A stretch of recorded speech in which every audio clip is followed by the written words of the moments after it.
NCD సంస్థ అధినేత శ్రీనివాస్ రెడ్డి గారు బిల్డర్గానే కాదండి, సామాజిక సేవకుడిగా, పర్యావరణ ప్రేమికుడుగాను అందరి ప్రశంసలు అందుకుంటున్నారు.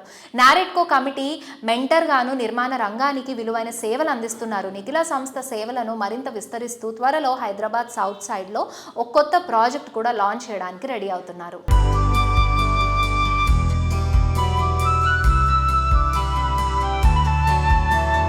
Hello sir, hi. Hi Renu. నమస్కారం. నమస్తే. మార్కెట్ ట్రెండ్స్ ఎలా ఉన్నాయి హైదరాబాద్లో అని మీ మాటల్లో వినాలనుకుంటున్నాను.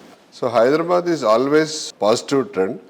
మనం చూస్తే కనుక రింగ్ రోడ్డు ఎయిర్పోర్ట్ వచ్చిన తర్వాత హైదరాబాద్ స్వరూపమే మారిపోయింది. అలాంటి ఇంకొక మేజర్ చేంజెస్ కూడా మళ్ళీ ఇప్పుడు కొత్తగా రాబోతున్నాయి. మనం రీజనల్ రింగ్ రోడ్ గురించి అందరం వింటున్నాం. అది ఆల్రెడీ వర్క్ స్టార్ట్ అయింది. ఎక్విజిషన్ కానివ్వండి, ఎగ్జిక్యూషన్ వర్క్స్ కానీ స్టార్ట్ అయింది నార్థన్ పార్ట్. దాంతోపాటు మనకు రీజనల్ రింగ్ రైల్ కూడా సెంట్రల్ గవర్నమెంట్ ముందుకు తీసుకెళ్తుంది. అలాగే మనకు వాటర్ రింగ్ కూడా ప్రపోజల్లో ఉంది.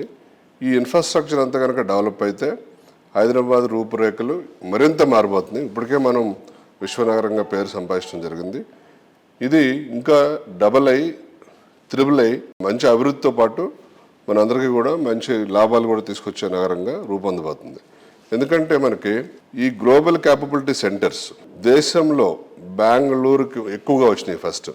ఇప్పుడు వచ్చే జీసీసీలన్నీ కూడా ఎక్కువ హైదరాబాద్ వైపే చూస్తుంది. ఎందుకంటే మనకు మంచి మ్యాన్ పవర్తో పాటు ట్రాన్స్పోర్టేషన్ ఫెసిలిటీస్తో పాటు ఎన్విరాన్మెంటల్ ఫ్రెండ్లీ సిటీ అవడంతో లా అండ్ ఆర్డర్ని ప్రొటెక్ట్ చేస్తున్న సిటీల్లో బెస్ట్ సిటీ కాబట్టి అన్ని రకాల మన జీసీసీలు పెట్టడానికి యోగ్యమైన ప్లేస్గా మనకు ఎంప్లాయ్మెంట్ క్రియేషన్ కూడా ఎక్కువ అవుతుంది. దీంతోపాటు మనం కమర్షియల్ అబ్జార్ప్షన్ రేషియో కూడా బాగా పెరిగింది మనకు rate. Cross the Bengaluru also మన దగ్గర 12 million SFT before last year మనకి అబ్జార్ప్షన్ అయింది కమర్షియల్. అంటే టు దట్ ఎక్స్టెంట్ అన్ని ఉద్యోగాలు పెరగబోతున్నాయి. అన్ని ఉద్యోగాలు రాబోతుంది అంటే అంత ఇన్ఫ్రాస్ట్రక్చర్ రంగంలో కూడా అభివృద్ధి చెందబోతుంది. సో వీటన్నిటితోటి హైదరాబాద్ మరింత అభివృద్ధి చెందే అవకాశాలు చాలా మెండుగా ఉన్నాయి.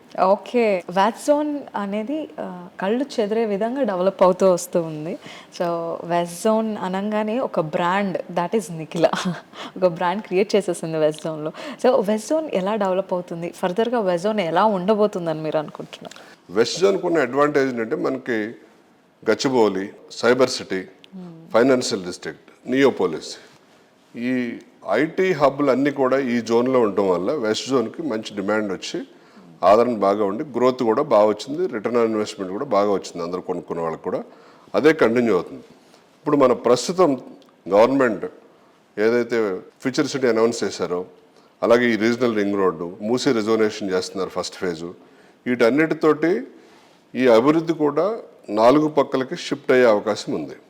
సో హైదరాబాద్ అన్ని పక్కల కూడా అభివృద్ధి శరవేగంగా చెందే అవకాశం ఉంది. దాంట్లో భాగంగానే సౌత్ సైడ్ కూడా మనం గ్రోత్ చూస్తున్నాం. ఎక్కువ మంది బిల్డర్లు సౌత్ సైడ్ వెళ్ళటం, అలాగే సౌత్ సైడ్ కూడా కొత్త ప్రాజెక్టులు అనౌన్స్ చేయటం. Many villa projects have been announced in the south side also. So ఇప్పుడు ఈ అభివృద్ధి వెస్ట్ జోన్తో పాటు సౌత్ జోన్లో కూడా బాగా శరవేగంగా అభివృద్ధి చెందే అవకాశాలు మెండుగా కనపడుతున్నాయి.